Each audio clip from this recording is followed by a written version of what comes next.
I stood trembling in the pouring rain. The expensive silk dress I had so carefully chosen now, completely soaked and stained with red wine. Through the mansion windows, I could see the party continuing as if nothing had happened, the occasional burst of laughter cutting through the storm like a knife. My own sister had just poured wine down my front, sneering as she told me to leave her engagement celebration. The security guards had physically escorted me out, and now here I was, locked out in a thunderstorm, while my family carried on celebrating inside. The worst part wasn't even the humiliation or the ruined dress. It was watching my father, the man who had once carried me on his shoulders and promised to always protect me, deliberately turn his back when I pleaded for him to intervene. I had never felt so utterly alone and betrayed.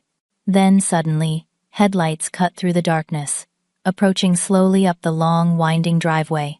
3 years ago, my life had been completely different.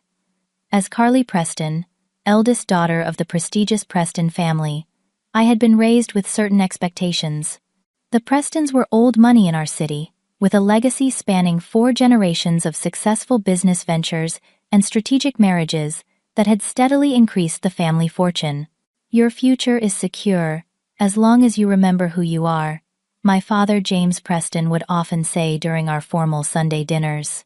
What he meant, of course, was that my identity was inseparable from the family name and the responsibilities it carried.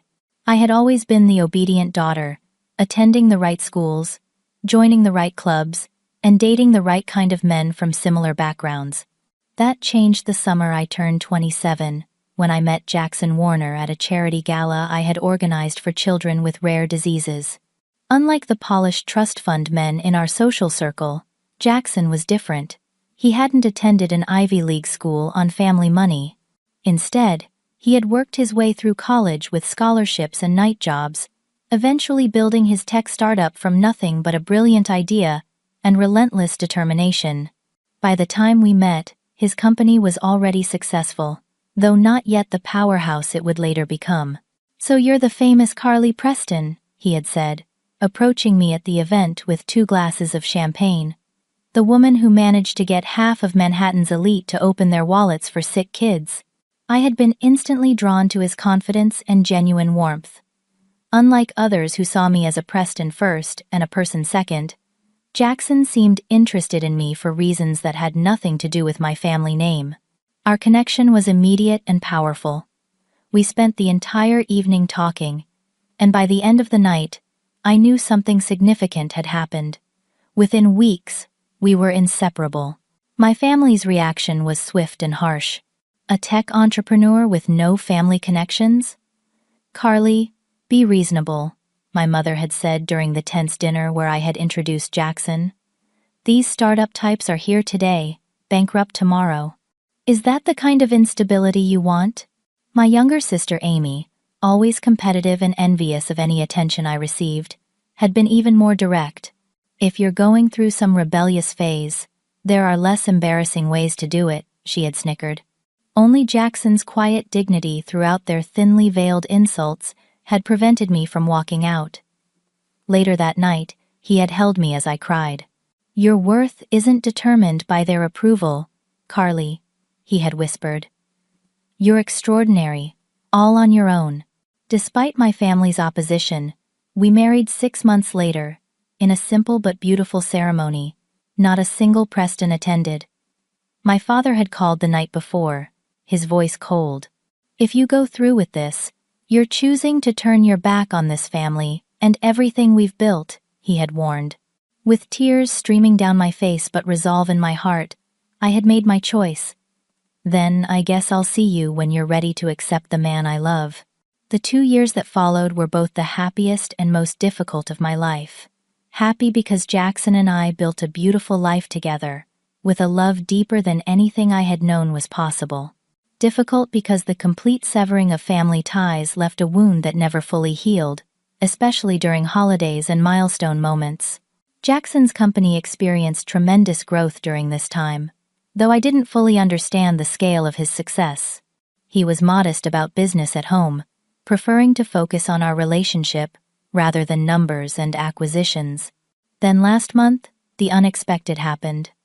A cream-colored envelope arrived, bearing the Preston family crest.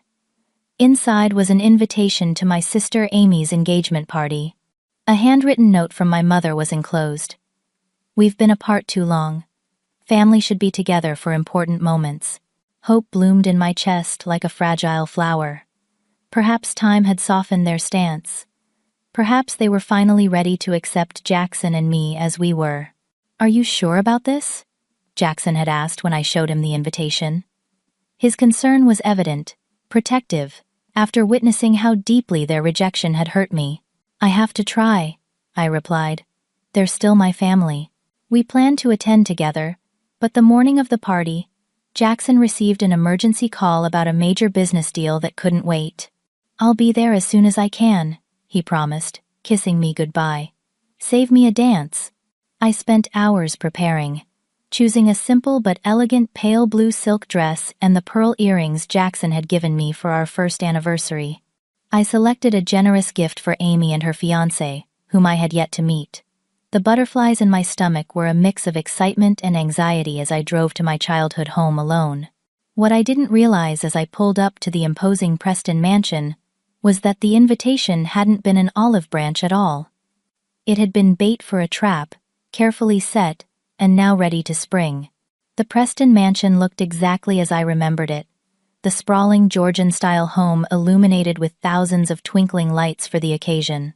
Valets whisked away guests' luxury vehicles, while servers in crisp uniforms offered champagne at the door. Taking a deep breath, I handed my modest car keys to a valet, who barely concealed his judgment, and approached the home I had once called my own. The massive oak doors opened to reveal a scene from the life I had left behind. Crystal chandeliers cast a warm glow over the marble foyer filled with the upper echelon of society. Women draped in designer gowns and family heirlooms air-kissed each other, while men in bespoke suits discussed stock portfolios and golf handicaps. The moment I stepped inside, the subtle shift in atmosphere was palpable. Conversations paused momentarily as heads turned in my direction. I caught fragments of whispered comments as I moved through the crowd. "That's her, the Preston girl who married down. I heard they live in some apartment downtown." James cut her off completely. Not a penny. Clutching my gift bag tighter, I searched the room for a familiar, friendly face, and found none. Former friends quickly averted their gaze when I tried to make eye contact. I was a cautionary tale in their world, the girl who had chosen love over status and security. "Carly, you actually came."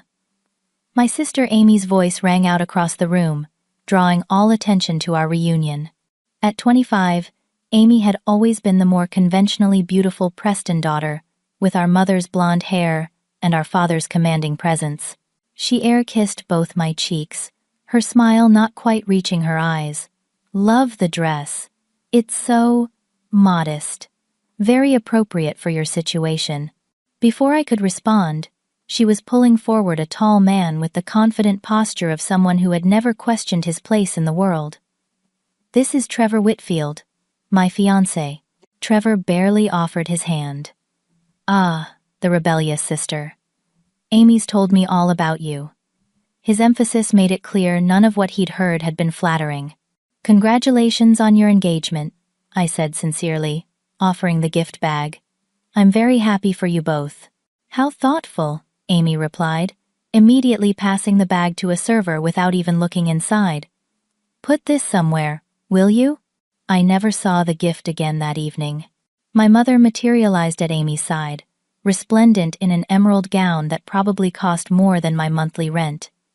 "Carly, you look, well, different." She assessed me from head to toe. "Marriage seems to have changed you." "It has, Mom. For the better." "Where is this husband of yours? Or did he have something more important to do than meet your family?" The challenge in her voice was unmistakable. "Jackson had an urgent business meeting. He'll be joining later," I explained, trying to keep my voice steady. "Business meeting on a Saturday night? How convenient." The skepticism in her tone suggested she didn't believe Jackson existed at all. Across the room, I spotted my father in conversation with several older men I recognized as his business associates. He had seen me, but was deliberately focusing elsewhere. The message was clear. I was to be acknowledged, but not welcomed. As the evening progressed, the subtle jabs became more overt. During dinner, I was seated at the furthest table from the family, surrounded by distant acquaintances and elderly relatives who couldn't quite place who I was. The real humiliation began during the toasts. Trevor's father stood first, raising his glass to the perfect union of two exceptional families. Then my father spoke, his words particularly pointed. When a daughter makes the right choices, aligning herself with a partner who understands the value of legacy and family commitment, a father can rest easy knowing the future is secure. Amy has always understood what truly matters. To Amy and Trevor, who will strengthen the Preston name for generations to come. The implication hung heavy in the air. Unlike Amy, I had failed to understand what truly matters. After the toasts, several guests approached me, with thinly veiled curiosity. "So, this husband of yours, what exactly does he do again?" asked Mrs. Harrington, my mother's oldest friend. "He founded and runs a technology company," I answered proudly. "Oh, how interesting. One of those app things the kids use?"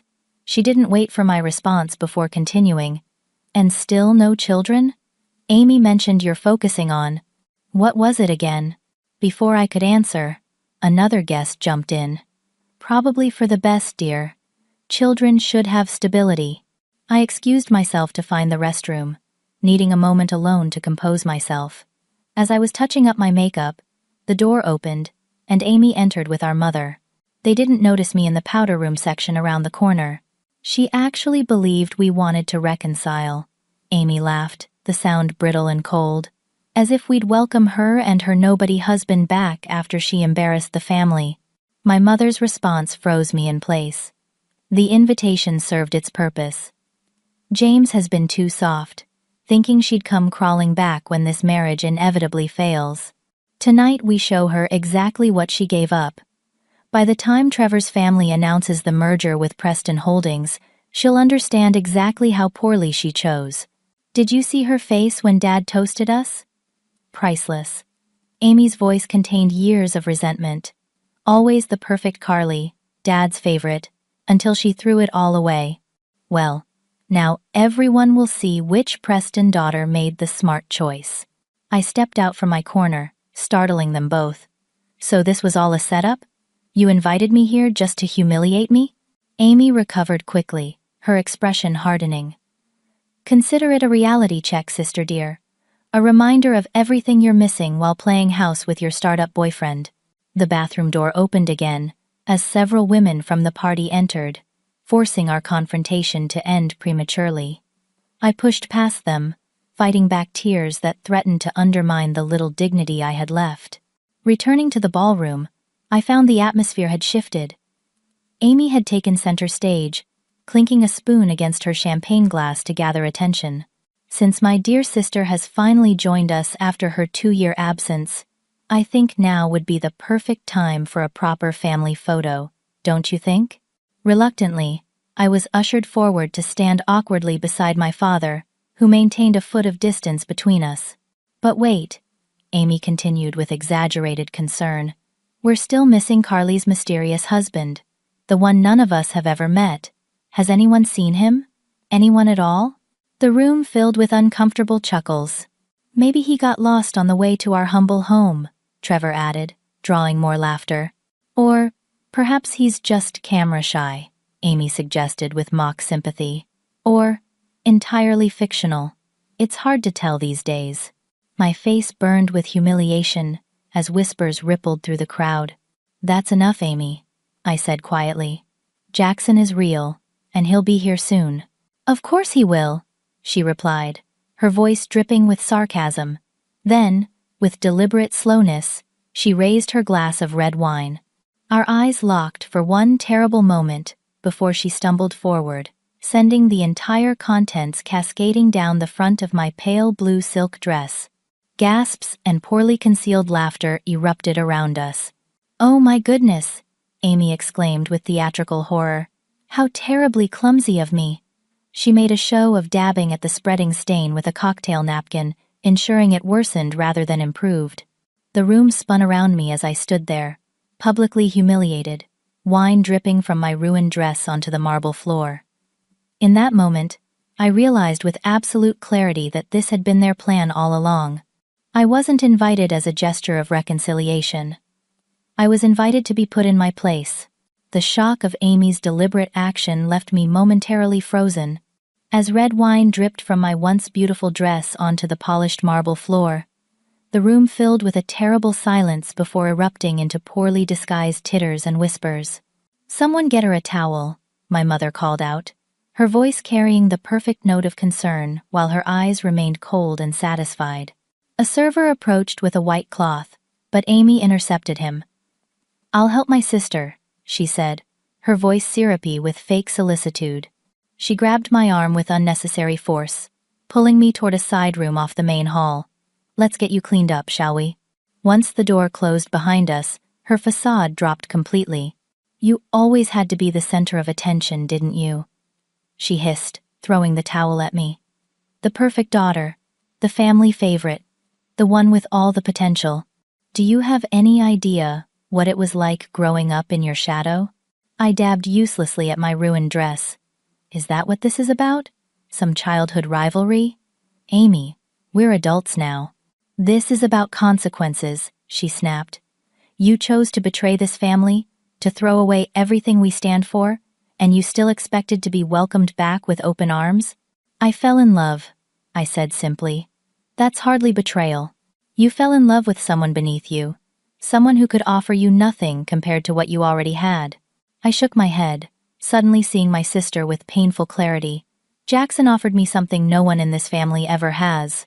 Acceptance for who I am, not what name I carry."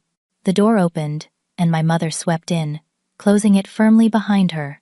Her expression was no longer maintaining even the pretense of warmth. "I see Amy has explained the situation," she said coldly. "Did you really think one invitation meant all was forgiven? That you could waltz back in here with your head held high after what you did to this family?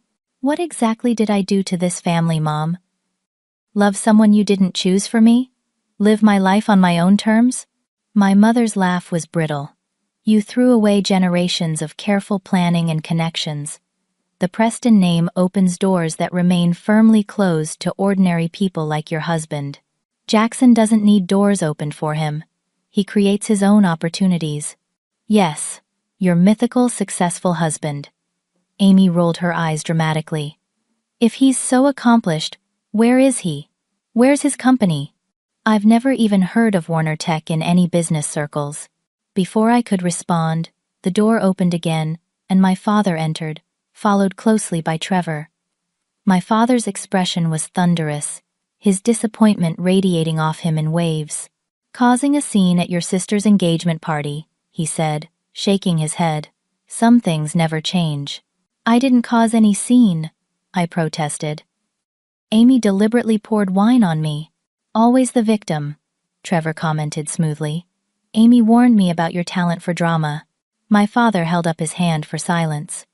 "Trevor's family is announcing the merger between Whitfield Industries and Preston Holdings tonight. This union goes far beyond marriage.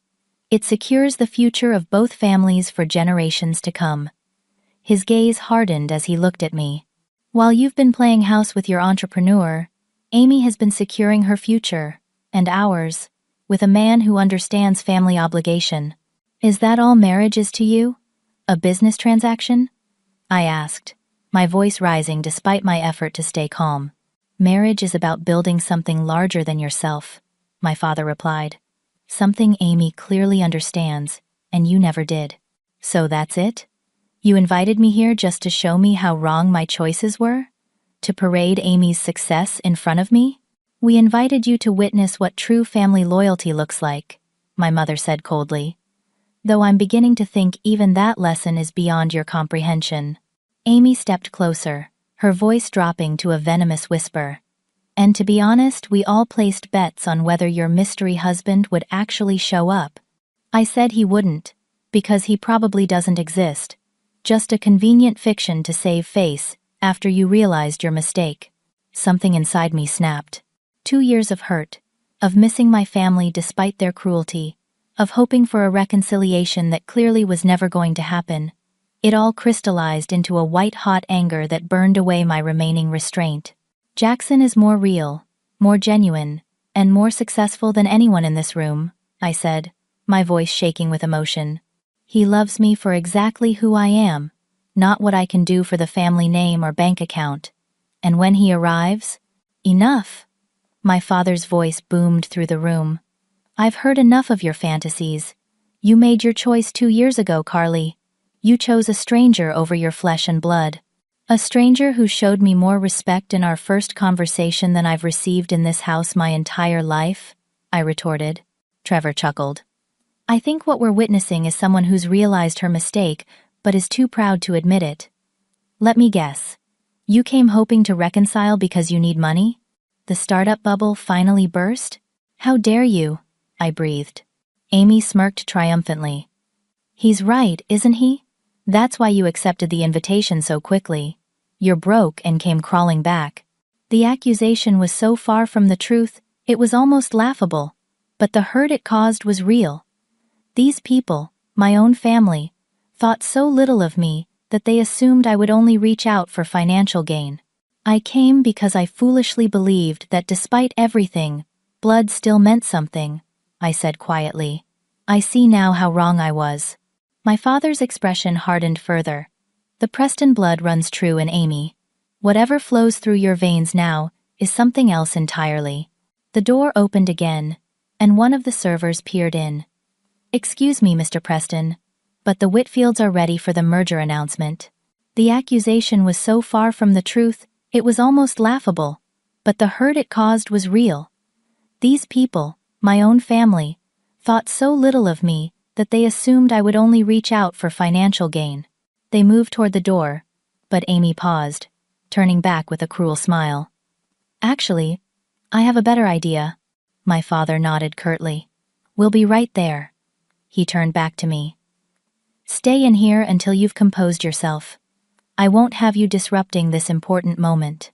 Ladies and gentlemen, I want to thank you all for coming to celebrate our engagement. Before we make our special announcement, I feel I must address a situation. Her gaze fixed on me, standing awkwardly near the back with my wine-stained dress. My sister Carly has joined us tonight, allegedly with her husband. However, it seems this mystery man is nowhere to be found. She strode back into the ballroom with purpose, the rest of us following in confusion. Ascending the 3 steps to the small stage where the string quartet had been playing, Amy took the microphone. Murmurs rippled through the crowd. Blood rushed to my face as every eye in the room turned to me. Amy, please don't do this, I pleaded quietly. But she was relentless. In fact, I think we all deserve honesty. Are you here tonight hoping to benefit from the Preston name again after abandoning it? Perhaps seeking financial assistance now that your rash decision has left you struggling? The crowd's murmurs grew louder, and I saw looks of both pity and disdain directed my way. My husband is real, I said, my voice somehow steady despite the hurricane of emotions inside me, and we are doing very well, thank you. Then where is he? Trevor challenged from beside Amy. Imaginary business meetings only last so long. I opened my mouth to respond, but Amy cut me off, her voice ringing through the microphone. This is a private event for people who understand what family truly means, she declared, her eyes glittering with malice. And you, Carly, clearly do not belong here anymore. With deliberate slowness, she picked up another full glass of red wine from a nearby tray and walked toward me. This is a private event, leave now, she shouted, loud enough for everyone to hear without the microphone, and threw the contents of the glass directly at my face. Wine splashed across my face and hair, dripping down onto what remained of my already ruined dress.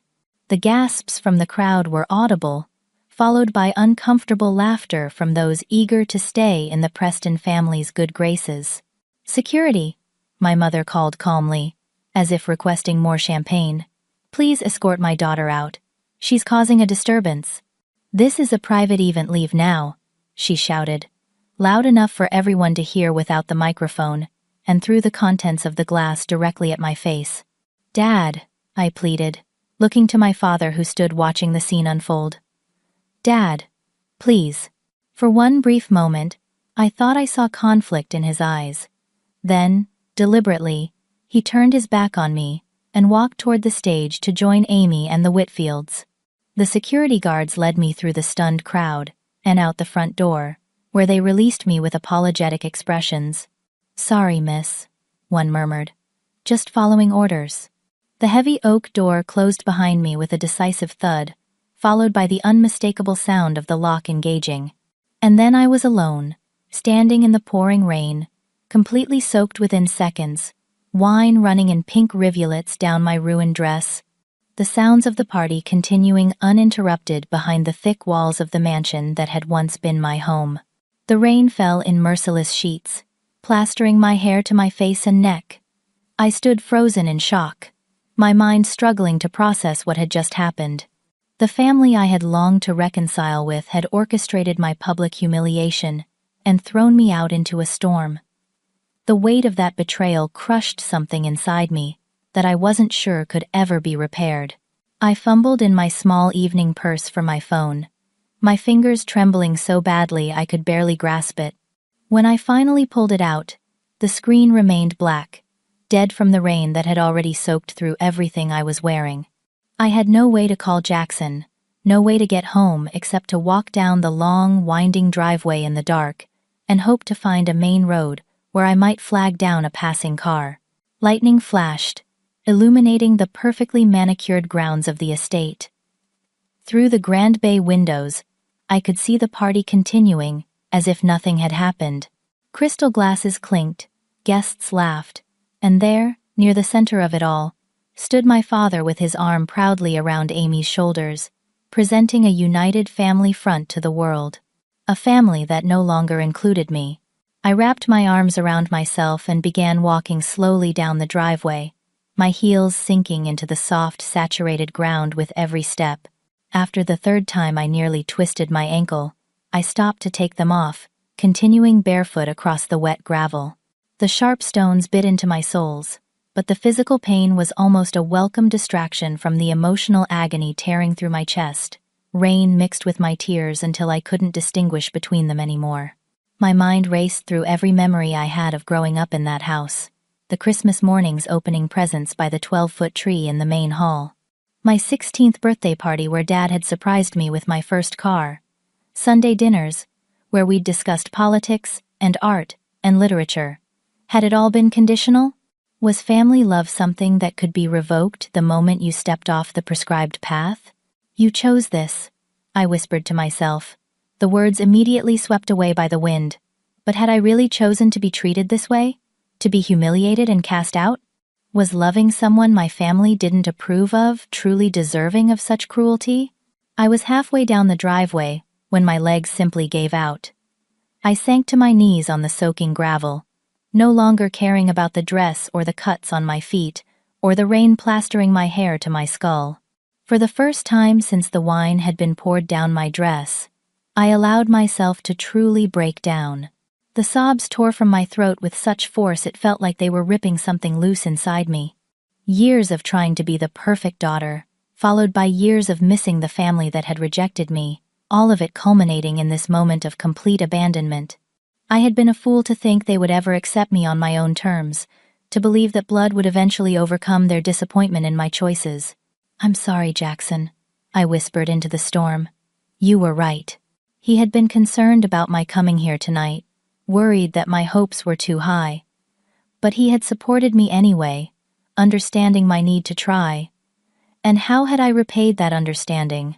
By walking straight into a trap, by allowing myself to be utterly humiliated while defending our marriage to people who would never accept it. Lightning flashed again, followed almost immediately by a deafening crack of thunder. The storm was directly overhead now, and I was sitting in the middle of an exposed driveway, the perfect target.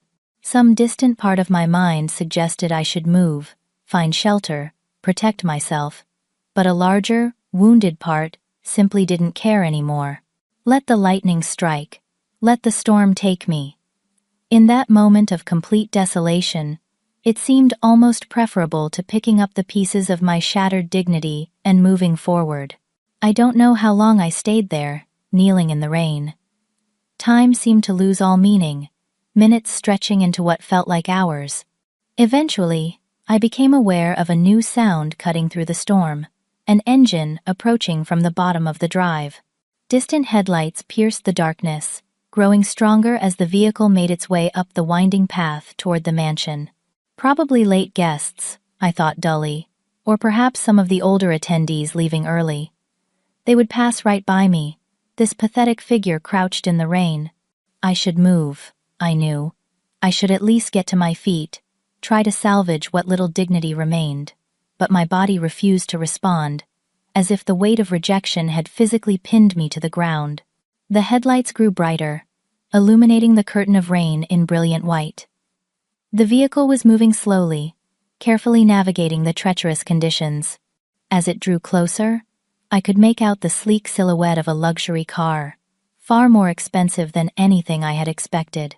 The car slowed even further as it approached my huddled form, then came to a complete stop about 20 feet away. The headlights were blinding, forcing me to raise a hand to shield my eyes. For one wild moment, I wondered if this was some final act in my family's elaborate humiliation. Perhaps they had called the police to remove me from the property entirely. The driver's door opened, and a tall figure emerged, momentarily silhouetted against the headlights. My heart lurched painfully in my chest as I recognized the familiar outline. Carly? Jackson's voice carried through the rain, equal parts confusion and alarm. Jackson? I called back, my voice breaking. He was running now, splashing through puddles without a thought for his expensive suit or leather shoes. Then he was beside me, kneeling in the gravel, his warm hands on my freezing cheeks. My God, Carly, what happened? Are you hurt? The concern in his voice unleashed a fresh wave of tears. They invited me just to humiliate me, I managed between sobs. They never wanted to reconcile. It was all a setup. Understanding and fury battled for dominance in his expression. Without another word, he shrugged out of his suit jacket and wrapped it around my shoulders, then helped me to my feet. You're freezing, he said, his arm tight around my waist as he supported me. Let's get you in the car. Only then did I notice that Jackson's car wasn't alone on the driveway. Behind it, 2 more luxury vehicles had pulled up, their headlights cutting through the rain. As Jackson guided me toward his car, the doors of the other vehicles opened, and several figures emerged, all holding umbrellas against the downpour. Jackson, I whispered, confused. Who are all these people? Colleagues, he replied simply, opening the passenger door and helping me inside. The rush of warm air from the car's heater was almost painful against my chilled skin. Jackson closed my door and walked around to the driver's side, signaling something to the others before sliding in beside me. Up close, I could see that his suit, while now soaked from the rain, was more formal than his usual business attire. I'm so sorry, I began, the words tumbling out in a rush. You were right about them. I should have listened. Shh, he interrupted gently, taking my ice-cold hands in his warm ones. Don't apologize, you did nothing wrong. His eyes darkened as he took in my wine-stained dress and tear-streaked face. Tell me exactly what happened. Through chattering teeth, I recounted the evening's events, the cold reception, the backhanded comments, overhearing my mother and Amy's conversation, and finally the public humiliation and ejection from the party.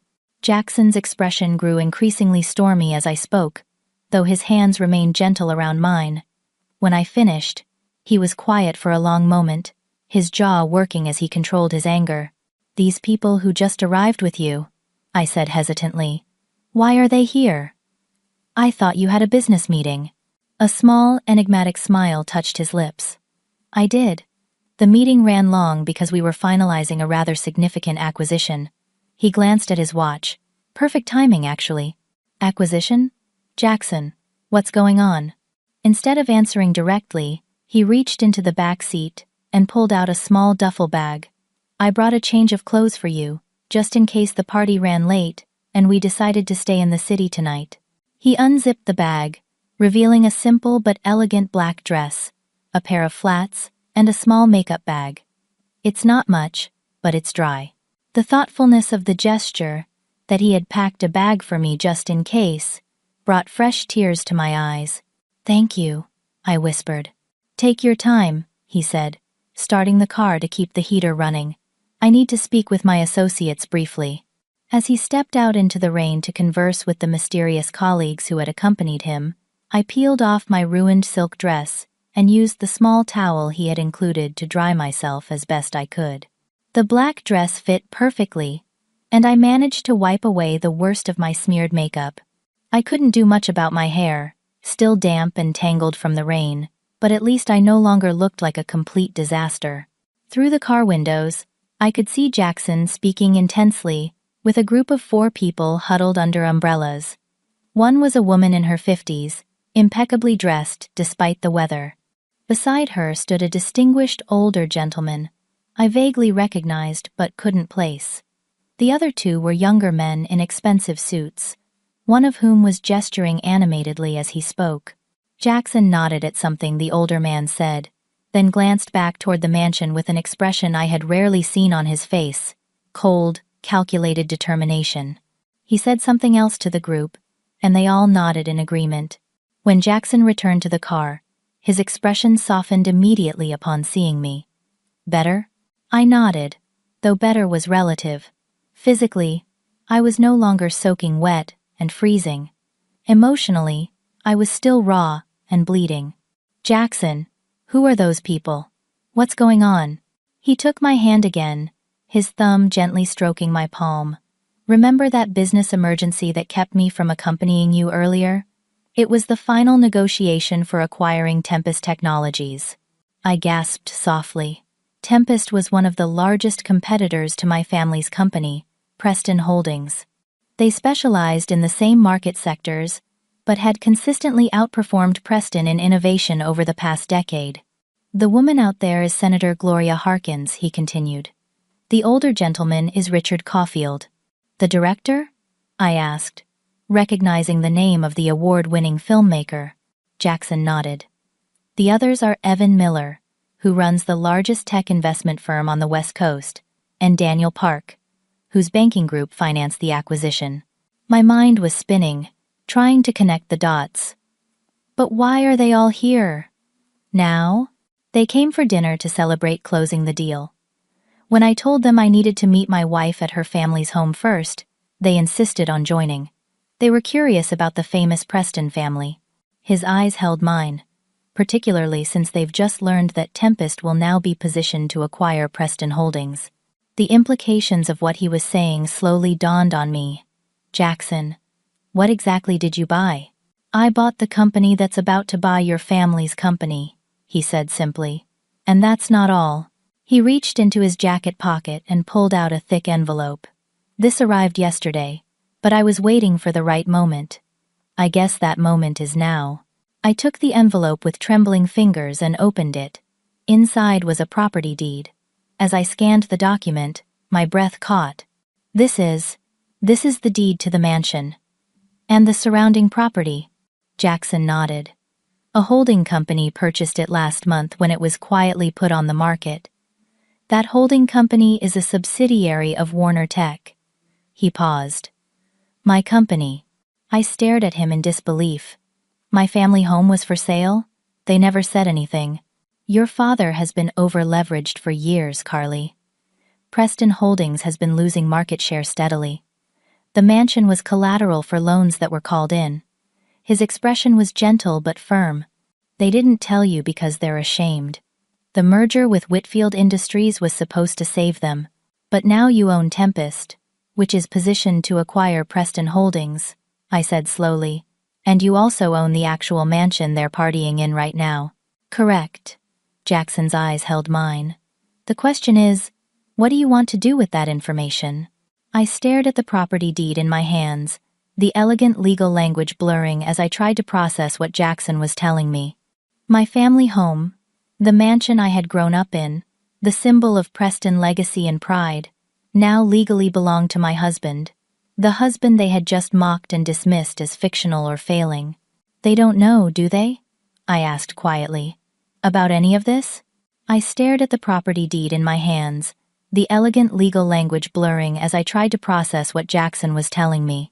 My family home, the mansion I had grown up in, the symbol of Preston legacy and pride, now legally belonged to my husband, the husband they had just mocked and dismissed as fictional or failing.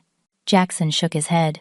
The acquisition of Tempest was kept confidential until the papers were signed this evening. As for the mansion, your father arranged the sale through 3 different shell companies to hide his financial difficulties.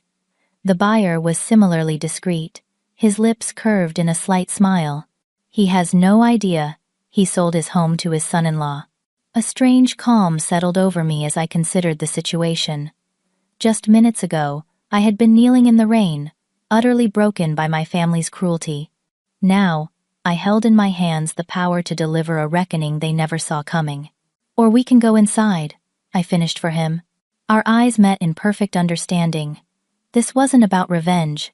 This was about truth, about standing up for ourselves and our marriage.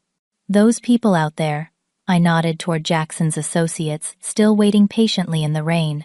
They're going to witness whatever happens next.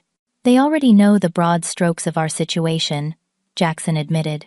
I had to explain why I was so determined to finalize everything today, why I needed to get to you as quickly as possible.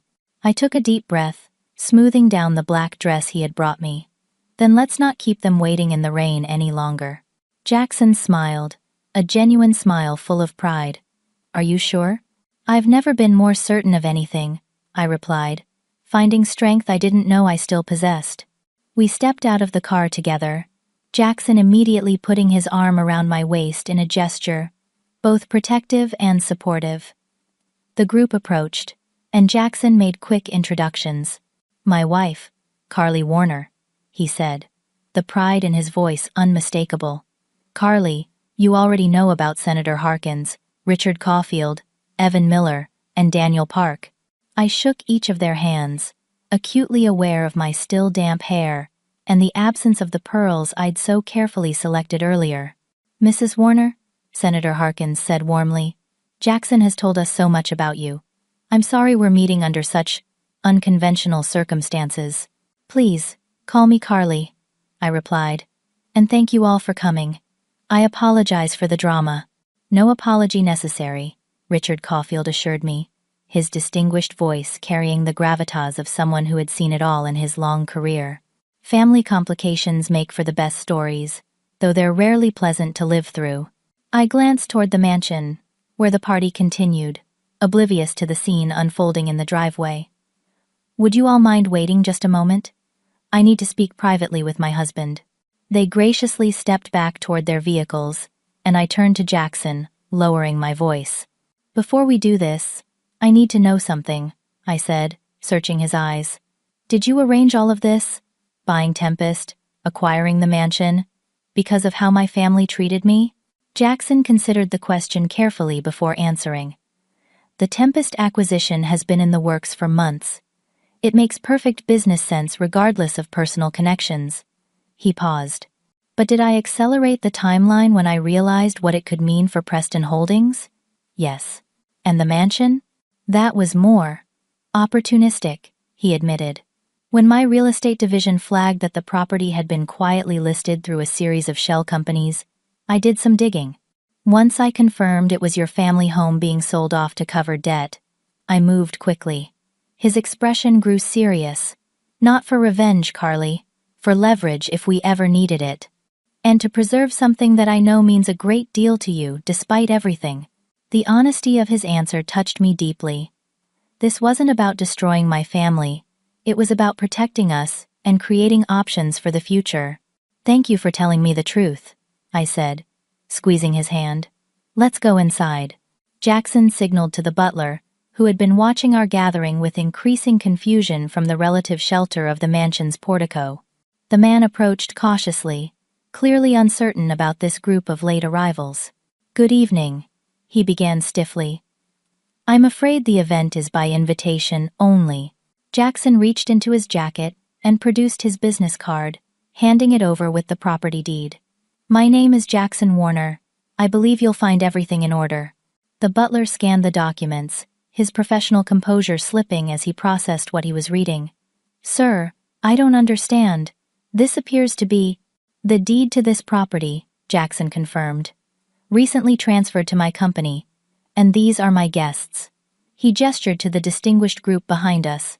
"Senator Harkins, Mr. Caulfield, Mr. Nason, Miller, and Mr. Park. We're here to join the celebration." The butler's eyes widened further as he recognized the names, particularly the senators. "Yes, of course. Please, come in out of the rain." As he turned to lead us inside, Jackson handed him one more document, a sealed envelope. "Please deliver this to James Preston immediately." "What is that?" I whispered, as we followed the butler toward the entrance. "Formal notice of Tempest's intent to acquire Preston Holdings," Jackson replied quietly, along with an invitation to discuss terms. The opulent foyer fell silent as we entered, a stark contrast to the noisy rejection I had faced less than an hour before. Guests turned to stare at our unusual party, whispers quickly spreading through the room. I recognized the exact moment people identified Senator Harkins and Richard Caulfield, the confusion and surprise rippling across faces. In the center of the grand hall, my family stood with the Whitfields, glasses raised in what appeared to be another toast. My father was speaking, his voice carrying across the room until he noticed the commotion at the entrance. His words faltered as he saw me, now dry and composed, standing arm in arm with Jackson, and accompanied by some of the most influential people in the country.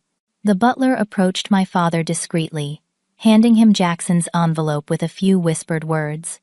I watched as my father's expression shifted from confusion to disbelief as he opened and scanned the contents.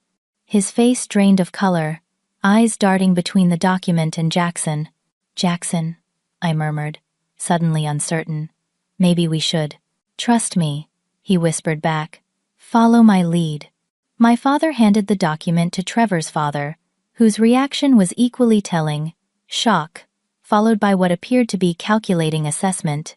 The two men exchanged urgent whispers before my father handed his champagne glass to a nearby server and started toward us, Trevor and his father close behind. "Mr. Warner," my father said stiffly when he reached us, extending his hand to Jackson. "I wasn't aware you would be joining us this evening. I promised my wife I wouldn't miss her sister's engagement party," Jackson replied pleasantly, accepting the handshake. "James Preston, I presume? Carly has told me so much about you." My father's jaw tightened at the deliberate informality, but with Senator Harkins observing the exchange, he could hardly object. "And these are your colleagues?" he asked, eyeing the distinguished group. "Allow me to introduce Senator Gloria Harkins," Jackson began, making the formal introductions. With each impressive name, my father and Trevor seemed to grow increasingly uncomfortable. "We were just celebrating the completion of a major acquisition," Jackson continued smoothly. "Tempest Technologies is now a subsidiary of Warner Tech. I believe you're familiar with the company?" Trevor's father stepped forward, unable to contain himself. "You're the one who acquired Tempest? We've been trying to partner with them for years." "Yes. I understand they were considering several options," Jackson replied. "Fortunately, our vision for the future aligned most closely with theirs." My father's eyes narrowed slightly. "And the other document you sent over? Some proposition regarding Preston Holdings?" "A conversation for another time, perhaps," Jackson suggested. "Tonight is for celebration, after all." My mother and Amy had now joined our growing circle, Amy's face a mask of confusion as she took in the scene. "Carly," my mother said, her voice falsely bright, "I see you've changed." "Yes, Mother."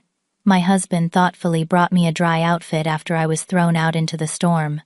I held her gaze steadily, refusing to play along with any pretense. "There must have been some misunderstanding," she tried, her eyes darting nervously to Senator Harkins. "Oh, I think everything was perfectly clear," I replied. "As Amy said, this was supposed to be a private event for family. I'm simply respecting her wishes by returning with my actual family." Amy's face flushed with anger and embarrassment. You can't just barge back in here with some random people. Actually, the butler interjected with perfect timing. Mr. Warner is now the legal owner of this property, Miss Preston. He and his guests have every right to be here.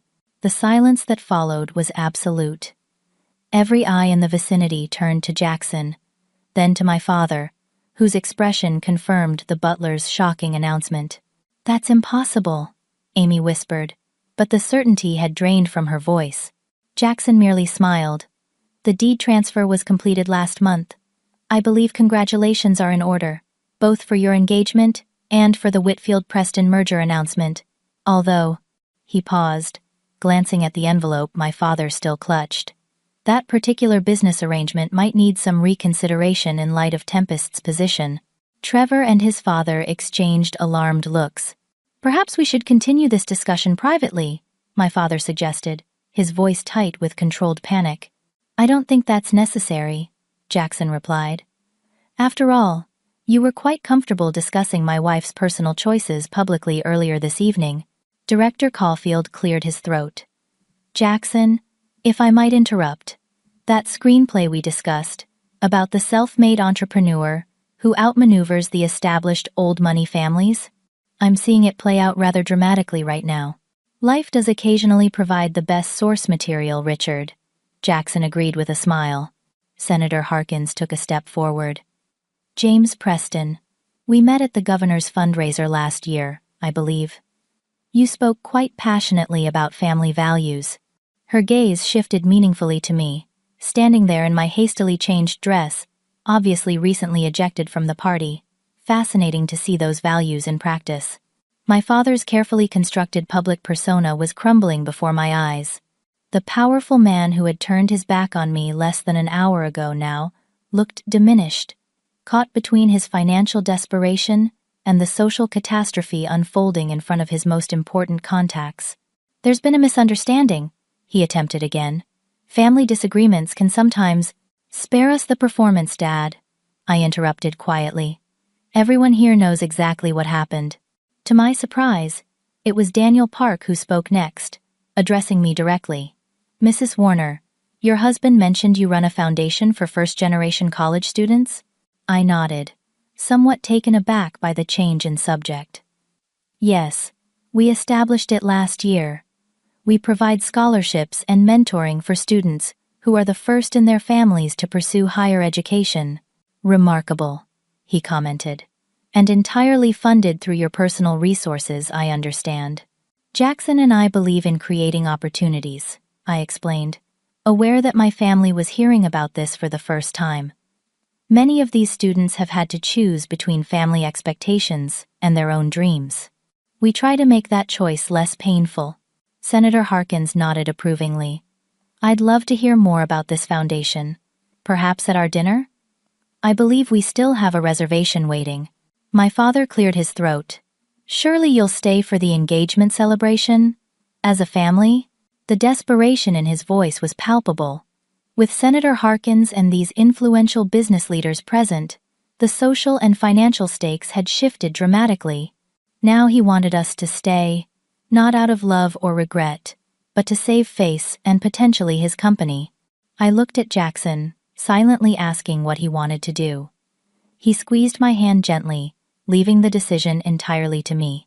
In that moment, looking at the family who had rejected me, humiliated me, and thrown me out into a storm, I found clarity. I was no longer the desperate daughter seeking approval.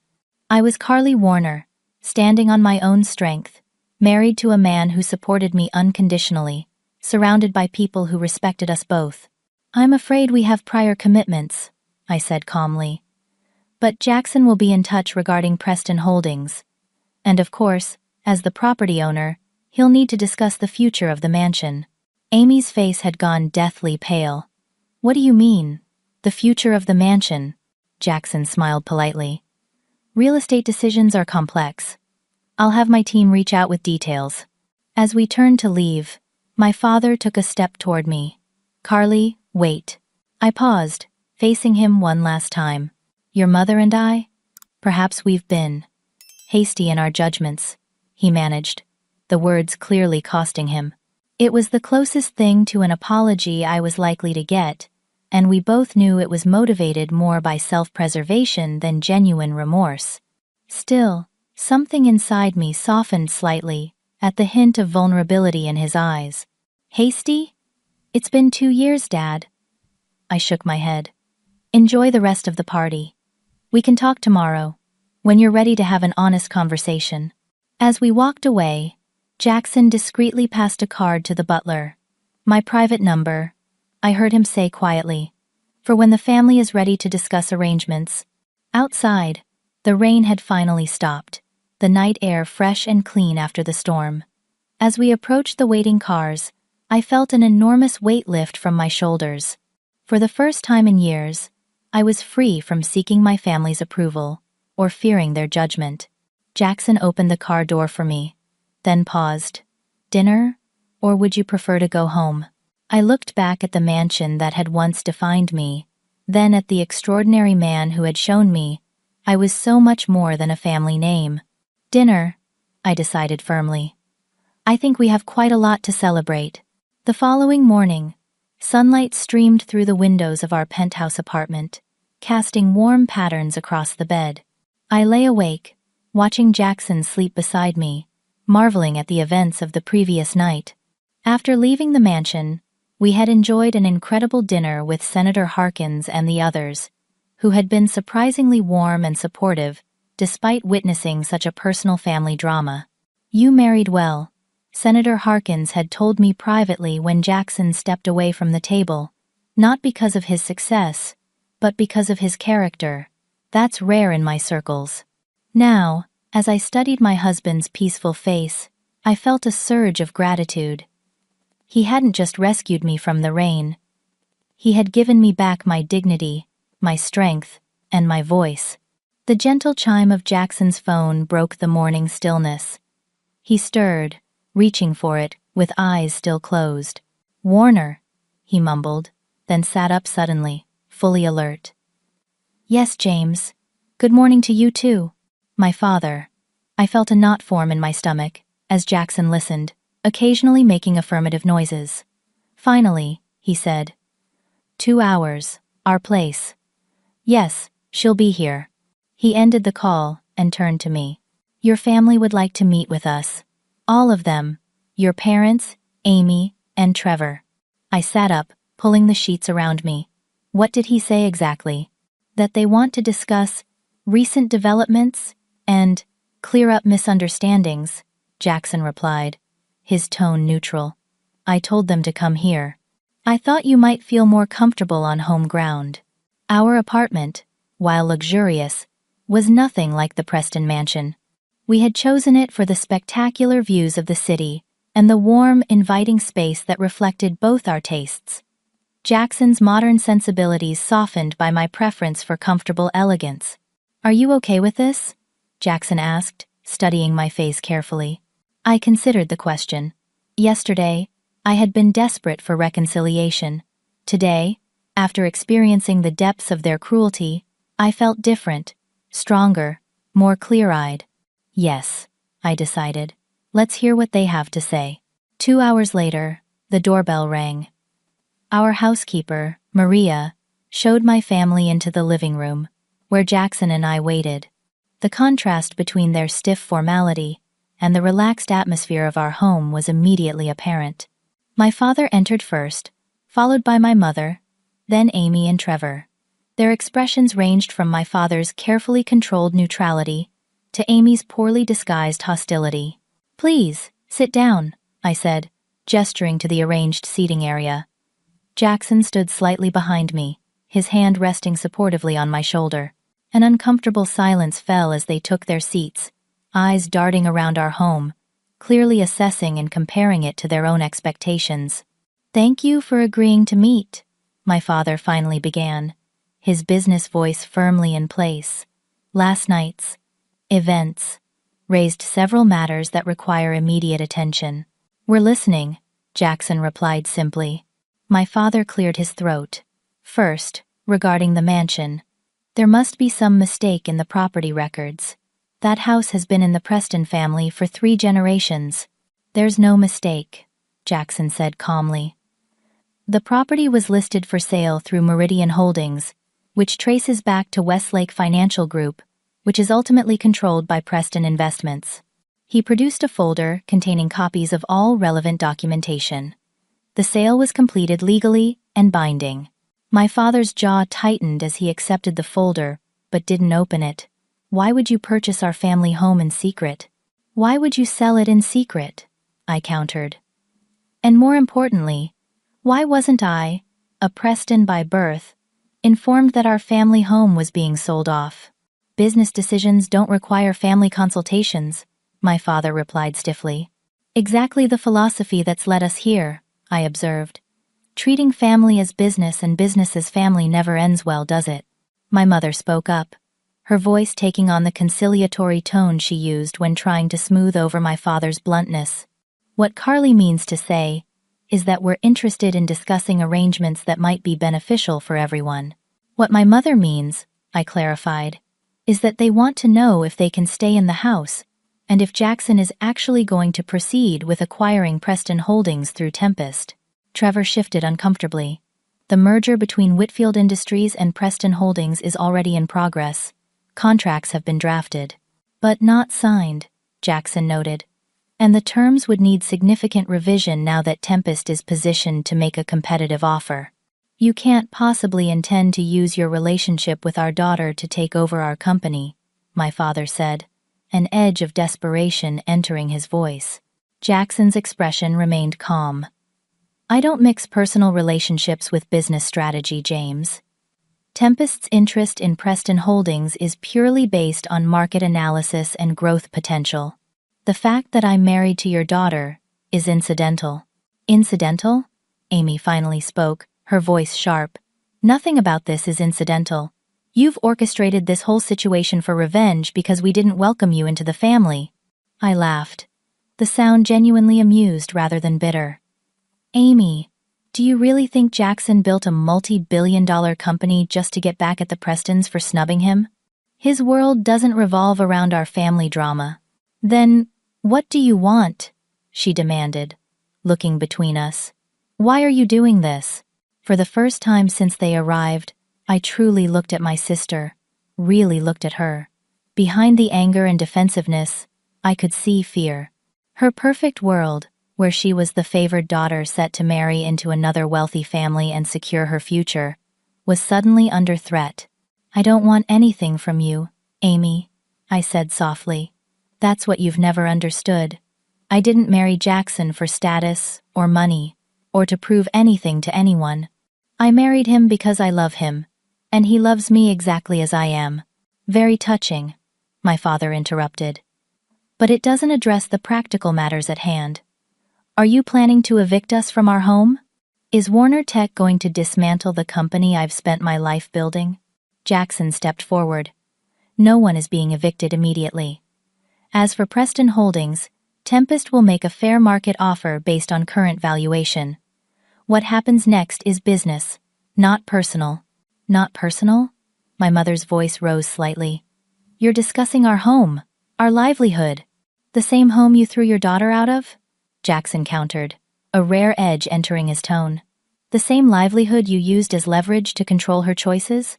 A tense silence followed his words. We made mistakes, my father admitted reluctantly, in our handling of Carly's situation. Marriage, I corrected. My marriage, Dad. Not a situation. He nodded stiffly. Your marriage. Perhaps we were overly concerned about its implications for the family.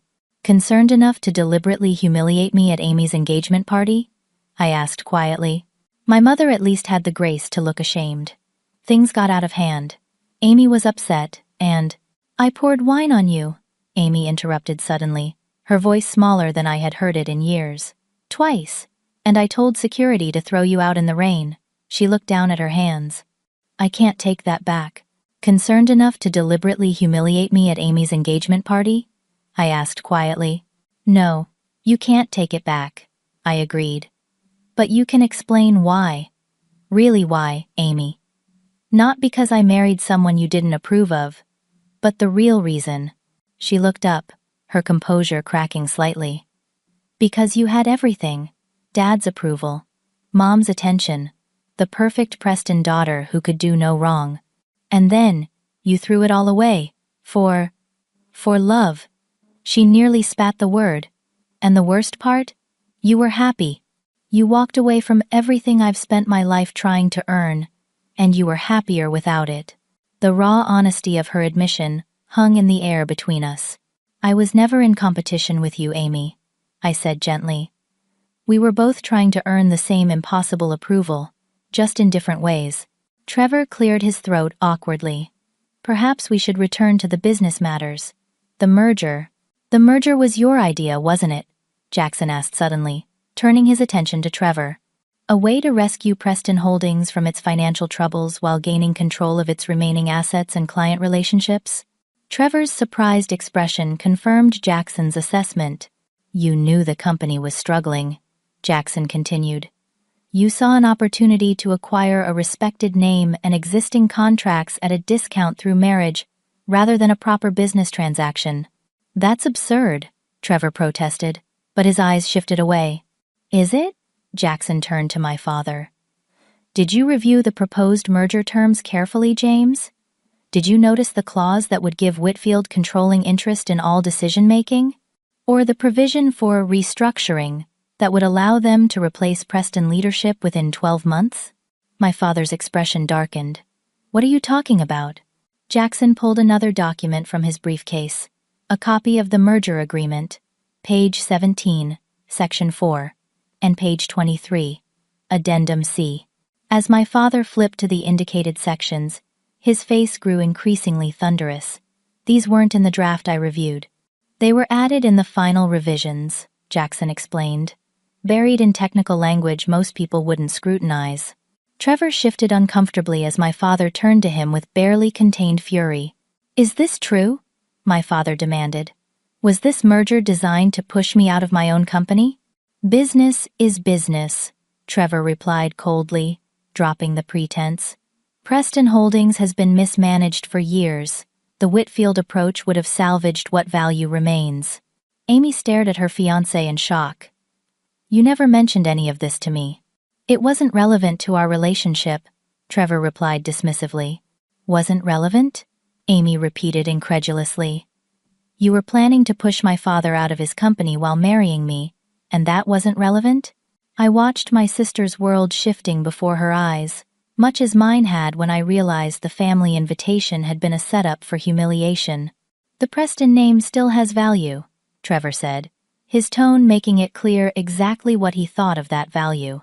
The merger made financial sense. And our engagement? Amy asked, her voice barely above a whisper. Did that make financial sense too? Trevor's silence was answer enough. My mother reached for Amy's hand, but she pulled away sharply. Don't. Just. Don't. For the first time, I felt genuine empathy for my sister. For all her faults, she didn't deserve to discover her engagement had been little more than a business transaction. Jackson cleared his throat. Let me propose an alternative approach. Tempest's offer for Preston Holdings will be fair and transparent. No hidden clauses, no forced leadership changes. Your company needs capital and updated technology to remain competitive. We can provide both without stripping the Preston name or legacy. My father looked up from the merger documents, his expression guarded but attentive. And the mansion? A separate matter, Jackson replied. Legally, it belongs to Warner Properties now, but I have no intention of forcing anyone out immediately. What are your terms? My father asked directly. Jackson glanced at me, and I nodded slightly, giving him permission to continue. We established the Preston Foundation, Jackson began, a charitable organization dedicated to supporting families torn apart by expectations and control. The foundation will be housed in the mansion, with a portion remaining as the family residence. Carly will chair the board, with family members welcome to participate if they choose. The proposal hung in the air, unexpected and transformative. Not a punishment, but a path forward. You want to turn our home into a charity? My mother asked, sounding both confused and slightly offended. I want to turn a symbol of Preston control and status into something that actually helps people, I clarified, while preserving it for future generations, just not as a private residence that can be leveraged or sold when finances get tight. My father studied me with new eyes, as if seeing me clearly for the first time in years. You've thought this through. Jackson and I discussed possibilities last night, I acknowledged. After you threw me out into the rain, I had a lot of time to think about what really matters. Amy suddenly stood up, moving away from Trevor to stand by the window. I'm sorry, she said quietly, her back to us. For all of it. Not just last night. For years of resentment and competition. She turned, her eyes meeting mine. You were right to choose your own path. I was just too afraid to choose mine. The unexpected apology created a delicate moment of possibility between us. Not forgiveness, not yet, but an opening where there had only been walls before. As for the business offer, my father said, returning to more comfortable territory, I'd need to see the details, review the numbers. Of course, Jackson agreed. My team can prepare a complete proposal by the end of the week. And what about Trevor and Whitfield Industries? My father asked, a hint of the shrewd businessman returning to his voice. That's entirely up to you, Jackson replied, though I'd recommend reviewing any agreements very carefully before proceeding. Trevor stood abruptly. This is ridiculous. The Prestons need this merger more than we do. Without Whitfield's intervention, Preston Holdings won't last another year. Perhaps, my father acknowledged, rising to face him directly. But I'd rather rebuild honestly than be deceived into my own demise. He turned to Amy. The engagement is your decision, of course. Amy looked at Trevor for a long moment, then slowly removed the large diamond ring from her finger. I think the merger is off. In every sense. Trevor's face flushed with anger. You're making a mistake, all of you. No, I said firmly. For once, we're actually seeing things clearly. As Trevor stormed out, the remaining members of my family seemed suddenly untethered, as if the familiar scripts and power dynamics had been completely rewritten. What happens now? My mother asked, looking lost. I moved to sit beside her, taking her hand gently. Now we try something new. We talk to each other as adults. We acknowledge past hurts instead of using them as weapons. We build relationships based on love and respect, not obligation and control. And if we can't? My father asked quietly. Then, at least we'll have tried, I replied honestly. The foundation will proceed either way. The business offer stands regardless. But the family relationships, those are up to us to rebuild, if we choose to. My father nodded slowly, the gesture containing more humility than I had ever seen from him. I would like to try. For the first time in years, I allowed myself to hope that maybe, just maybe, we could find our way back to being a real family. Not the perfect Prestons of social standing and appearance, but something more authentic, more valuable, and ultimately more enduring. 6 months later, I stood in the grand ballroom of what was once simply the Preston Mansion, and was now the Preston Foundation headquarters. The space had been transformed, both physically and symbolically. Where once crystal chandeliers had illuminated society events, designed to reinforce status and connections, now warm, modern lighting created an inviting atmosphere for the Foundation's first major fundraiser. Nervous? Jackson asked, appearing at my side with 2 glasses of sparkling water. I accepted one gratefully. A little. It's strange being back here as the host rather than the dutiful daughter. The transformation of the mansion had been extensive but thoughtful. The first floor now housed the Foundation's offices and meeting spaces, while the second floor remained a residence, though significantly reduced in size. The extensive grounds had been partially opened to the public as gardens, with plans for educational programs to utilize the space. You've done something remarkable here, Carly, Jackson said, his eyes reflecting the pride I'd come to treasure. Look around. I did. The room was filled with an eclectic mix of people that would never have gathered under my father's reign. Successful entrepreneurs alongside students, social workers mingling with business leaders, artists engaged in animated conversation with investors, all united by the Foundation's mission: supporting individuals forced to choose between family expectations and personal authenticity. Mrs. Warner? A young woman approached, perhaps 20 years old, with bright eyes and a nervous smile. "I'm Jessica Taylor. I'm one of your first scholarship recipients." "Jessica, it's wonderful to meet you in person." I took both her hands in mine. "How is the engineering program going?" "It's challenging but amazing," she replied, enthusiastically. "My parents still don't really understand why I chose engineering over the family real estate business. But the Foundation's family mediation program has helped us communicate better." "That's exactly what we hoped for," I told her. "Building bridges where there were walls." As Jessica moved on to speak with other Foundation supporters, I caught sight of my parents entering the ballroom. Their arrival still triggered a complex wave of emotions in me. Not the desperate need for approval I once felt, but a cautious hope tempered by the reality of slow healing. The past 6 months had been a careful dance of boundaries and tentative steps toward reconciliation. My father had ultimately accepted Tempest's offer for Preston Holdings, allowing him to retire with dignity while ensuring the company's survival.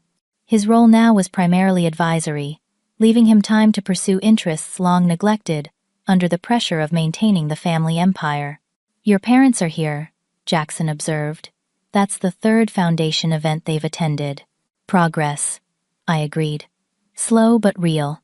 My mother spotted us and made her way over, my father following a step behind. She had softened somewhat since that confrontational meeting in our apartment, her sharp edges worn down by the humbling experience of having her worldview so thoroughly challenged. "Carly, everything looks wonderful," she said, genuine admiration in her voice. "The Foundation is becoming quite respected in such a short time." "Thank you, Mom. That means a lot coming from you." And it did, surprisingly. I no longer needed her approval, but I appreciated her support. My father cleared his throat. "The business model is sound, self-sustaining within 3 years if projections hold." It was such a typical James Preston comment, translating emotional value into business terms, that I had to smile. Some things change slowly, if at all. "It's not just about sustainability," I replied gently. "It's about impact. The lives we're changing." He nodded, a flicker of understanding crossing his face. "Yes, of course. The young people I've met through the program are impressive, determined." "Like your daughter," Jackson observed with a smile. My father met his gaze directly. "Yes, exactly like my daughter." "Like your daughter," Jackson observed with a smile. "Have you heard from Amy?" my mother asked, changing the subject. Amy's path since the dissolution of her engagement had been perhaps the most surprising development of all. After returning Trevor's ring, she had taken time to reflect on her own choices and desires, eventually deciding to pursue a long-abandoned interest in environmental science. She was currently in Costa Rica, working on a conservation project, about as far from the Preston expectations as one could imagine. "She called yesterday," I replied. "She's extended her stay for another 3 months. She sounds happy." "She sent us pictures," my mother added, a mix of confusion and pride in her voice. "Working in the jungle, covered in mud, with the biggest smile I've seen on her face since she was a child." "Sometimes we need to step completely outside our comfort zones to find our true selves," Jackson observed. My father's expression suggested he was still processing this new version of his younger daughter, but he nodded thoughtfully. "She's always been stubborn. Once she sets her mind to something." "A Preston family trait," I noted with a smile. A comfortable silence fell between us, neither strained nor artificial. We were finding our way to a new kind of relationship, not perfect, not without boundaries, but honest, in a way it had never been before. The sound of a microphone being adjusted drew our attention to the small stage at the front of the ballroom. Maria, our housekeeper, who had become the Foundation's administrative director, revealing impressive organizational skills that had been hidden in her previous role, was signaling that it was time for the program to begin. "I should go," I said. "Duty calls." My mother surprised me by reaching out to squeeze my hand. "We're proud of you, Carly. What you've built here is extraordinary." The words I had once longed to hear now settled gently around me. Welcome, but no longer essential to my sense of worth or purpose. "Thank you," I replied simply, returning the gesture before moving toward the stage. As I took my place at the podium, looking out over the gathered crowd, I felt a profound sense of rightness. This wasn't the life I had been raised to live, nor was it the rebellion I had initially embraced. It was something entirely new, a path of my own creation, built on the values I had chosen, rather than those I had inherited. "Welcome, everyone, to the first annual Preston Foundation Gala," I began, my voice steady and confident. 2 years ago, I stood in the rain outside this very house, having been rejected by my family for choosing love over obligation. It was the lowest moment of my life, but also the beginning of something powerful. I paused, meeting Jackson's eyes in the crowd. His unwavering support gave me strength, as it always had. That night taught me that sometimes our greatest pain can lead to our most meaningful purpose. The Preston Foundation was born from that experience, not as an act of revenge, but as a commitment to ensuring that no one has to choose between family acceptance and personal authenticity. Across the room, I saw faces nodding in understanding, some with tears in their eyes, people who had experienced similar rejections, who knew the pain of conditional love. In our first 6 months, we've provided 37 scholarships to students pursuing paths their families don't understand or support. We've facilitated 15 family mediation programs, helping to rebuild relationships that seemed irreparably broken. And we've created a community where people can find acceptance exactly as they are. I gestured to the transformed space around us. This mansion once represented status and exclusion. Today, it stands for something entirely different: the possibility of transformation, of growth, of creating beauty from pain. Just as this building has been reimagined, so too can our relationships and communities be rebuilt on foundations of authenticity and respect. As I continued the presentation, introducing scholarship recipients and sharing stories of reconciliation, I was struck by how far we had all come. My father, once so rigid in his expectations, now listened intently to a young man describing his journey from family rejection to self-acceptance. My mother, who had valued appearances above all else, engaged warmly with guests from all walks of life.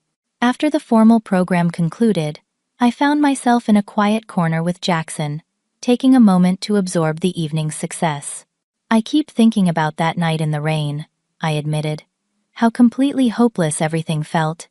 If you hadn't arrived when you did, you would have found your way," Jackson said with absolute certainty. "That's who you are, Carly. You may have been knocked down, but you were never going to stay down." "Maybe," I conceded, "but I'm grateful I didn't have to find out." He smiled, tucking a strand of hair behind my ear.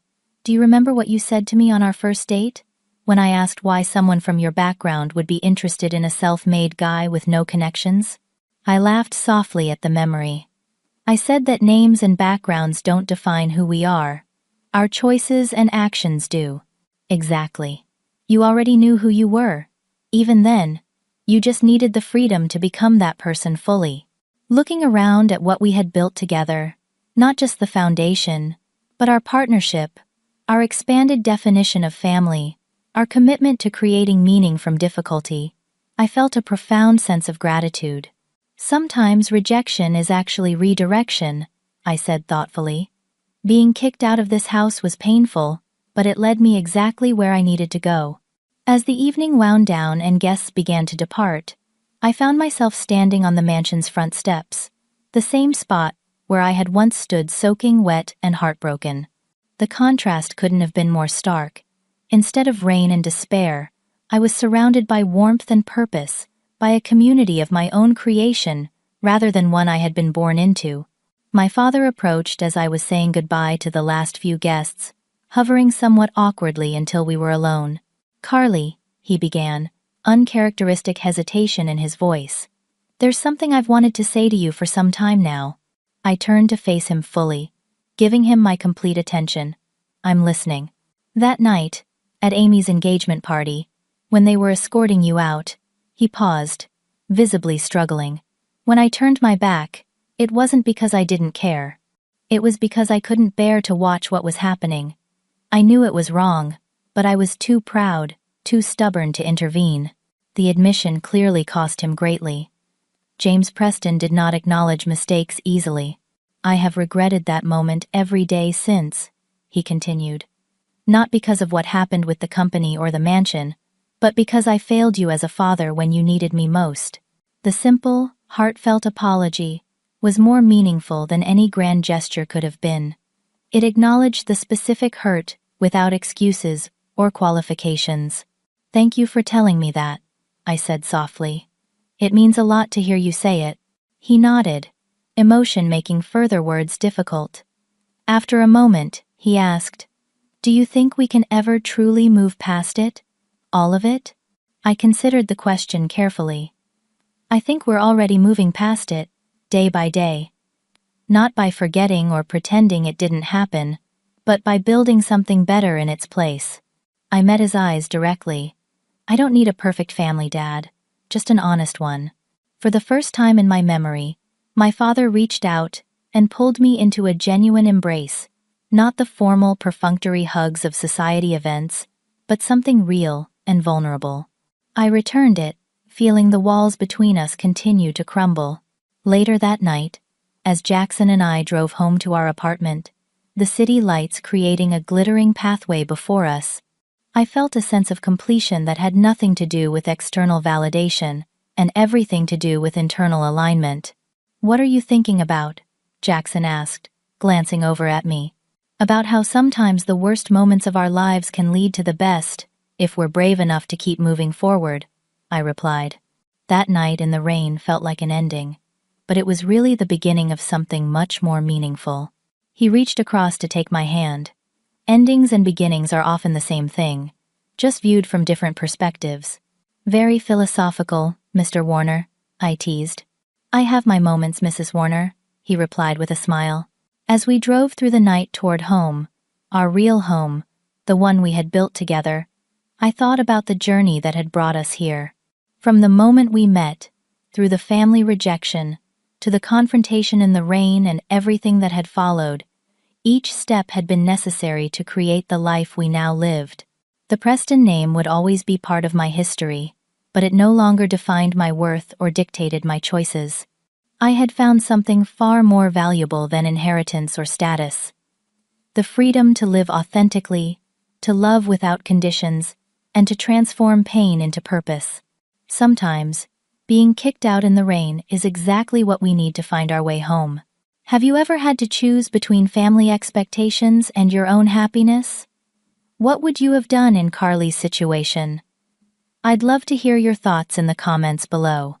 If this story resonated with you, please like, subscribe, and share it with someone who might need to hear that sometimes rejection leads to our greatest redirection.